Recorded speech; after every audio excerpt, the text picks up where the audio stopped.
আসছে। আর মুরগির মাংস কিন্তু রান্না করতে কিন্তু কাঁচামরিচ একটা দুটো দিলে একটু ফ্লেভার ভালো আসে, এই জন্য একটা দুটো কাঁচামরিচ দিচ্ছি সাথে। আর হচ্ছে কাঁচামরিচের পরিমাণ একটু বেশি দিলে হচ্ছে কালারটা ভালো দেখা যায়, এই জন্য অল্প কিছু শুকনোমরিচ দিচ্ছি, শুকনোমরিচের গুঁড়া দিচ্ছি।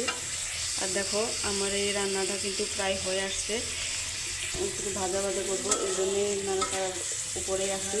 আর নাড়াচাড়া না করলে কিন্তু লেগে যেতে পারে, এই জন্য নাড়াচাড়ার উপরেই আসি। আর দেখো মুরগির মাংসগুলো এত সুন্দর দেখা যাইতেছে তা বলার বাইরে। এক পিস মাংস দিয়ে কিন্তু এক প্লেট ভাত কাভার হয়ে যাবে।